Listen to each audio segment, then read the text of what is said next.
Hey everyone, and welcome to The Explainer. I am so pumped you're tuning in today because we're going to decode something absolutely vital for modern organizations. We're talking about how to survive and honestly actually thrive in some incredibly chaotic environments. We'll be digging into the exact strategic tools and frameworks that top managers use to navigate what we call a VUCA world. So let's jump right in, shall we? Okay, here's our roadmap for today. We're hitting 5 key stops. First, the VUCA business environment. Then, unpacking environmental uncertainty. Third, market and technological uncertainty. Fourth, intended versus emergent strategy. And finally, scenario and contingency planning. All right, let's get moving. Section 1. The VUCA business environment. Welcome to the chaos. For the longest time, traditional business planning basically relied on a stable, predictable world. You'd look at past data, draw a nice straight line into the future, and boom, build a rigid 5-year plan around it. Well, that stable environment is totally gone. Welcome to the chaos. Modern strategic management operates in a landscape where sudden, really dramatic shifts are just the everyday norm. Before we go any further, let's do a quick little interactive check. Which of these 4 terms is not a component of the famous VUCA acronym? Is it A, volatility, B, unclarity, C, complexity, or D, ambiguity? Think about it for a second. If you guessed B, unclarity, you hit the nail on the head. That's the fake one. The true VUCA framework outlines an environment defined by volatility, which means sudden, drastic changes, uncertainty, where predicting the future is, well, pretty much impossible, complexity, thanks to this massive, tangled web of political, economic, and technological factors, and ambiguity, where the fundamental nature of the problems we face is diverse and super confusing. This right here is the playing field today's managers are dealing with. Section 2. Unpacking environmental uncertainty, the U in VUCA. So while all 4 of those elements are massive hurdles, we really want to zoom in on uncertainty. Arguably, this is the core agitation point for modern businesses. Why? Because it directly attacks the very foundation of how we used to do traditional planning. If we look at the academic definition, environmental uncertainty is the degree of complexity plus the degree of change that exists in an organization's external environment. What that actually means for us in the real world is that a lack of reliable, hard information makes predicting future events a total guessing game.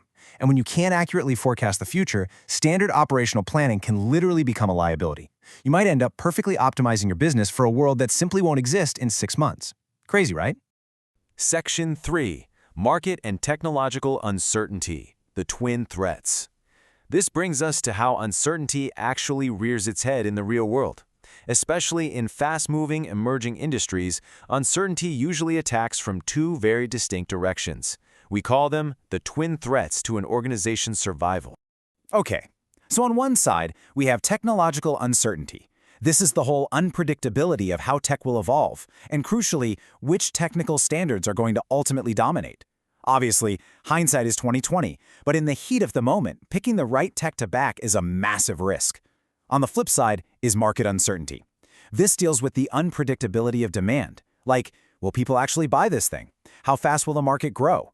Forecasting demand for completely new products is incredibly hazardous because, well, you don't have historical data to rely on.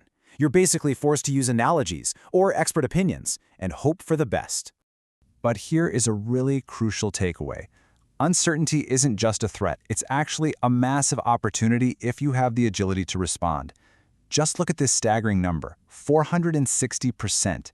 In April 2020, as the pandemic introduced unprecedented environmental uncertainty worldwide, the Walmart grocery app saw a 460% growth in average daily downloads compared to January of that exact same year. By proactively adapting their supply chain and rolling out safety protocols at lightning speed, Walmart literally turned a massive environmental disruption into staggering market share growth. Section 4. Intended versus emergent strategy, the strategic response. So how do organizations actually pull that off? How do they cope with these twin threats and capture those big opportunities? Well, they do it by fundamentally changing how they view strategy itself. The legendary management consultant Peter Drucker actually hit the nail on the head here. He said, strategy is planning for foreseeable eventualities, as also, perhaps more importantly, for those impossible contingencies of which the firm has no prior knowledge. In other words, true strategy isn't just mapping out a rigid schedule for things you expect to happen. It's about building the muscle, the capability to respond to those sudden black swan events that you absolutely never saw coming. This ties perfectly into Henry Mintzberg's highly influential theory, which breaks strategy down into two main types.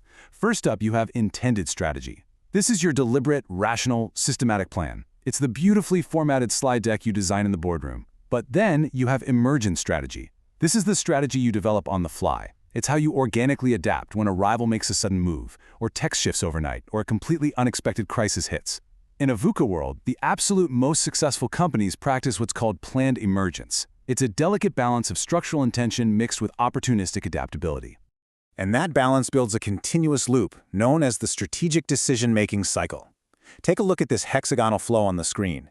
Notice how managers identify a problem, process information, identify their options, isolate a specific choice, implement it, and then, most importantly, they improve based on the feedback. It's an iterative loop. You don't just set it and forget it. You make a choice, you see how the unpredictable market reacts, you learn from it, and you adjust. Section 5, Scenario and Contingency Planning, Navigating the Future. To actually pull off this continuous loop, businesses rely on some very concrete, practical frameworks. So in this final section, we're going to look at exactly how top-tier teams maintain their control and direction, even when they're surrounded by overwhelming ambiguity. Now, acknowledging that we live in a chaotic world doesn't mean we just throw planning out the window. A structured, strategic planning process is still totally vital. You're going from defining the mission and establishing objectives, over to environmental analysis, making projections, identifying alternatives, evaluating those, and finally, implementation and control. The planning process becomes your anchor. It ensures the whole organization stays aligned, even when the specific day-to-day tactics have to pivot. Management experts have basically refined this into 4 critical steps for handling uncertainty.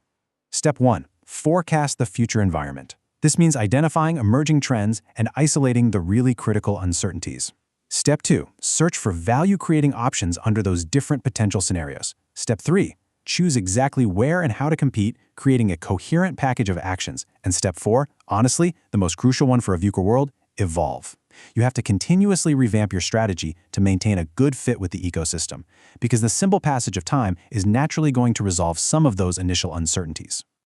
The really crucial point here is that traditional, rigid point forecasts often just fail in a volatile world, so smart businesses rely heavily on scenario building. Instead of trying to predict just one future, you create narrative descriptions of multiple possible futures, like what happens if a new technology renders our flagship product obsolete, or what happens if a major supply chain suddenly collapses. By evaluating multiple variables all at once, managers can identify strategic issues long before they hit and keep those contingency plans ready to deploy at a moment's notice. It really comes down to this. In highly uncertain, ambiguous environments, a strategy shouldn't be a highly detailed, rigid map. Think about it. A map becomes completely useless the exact second the landscape changes. Instead, your strategy has to be a compass. It provides an overall sense of direction and a guiding policy.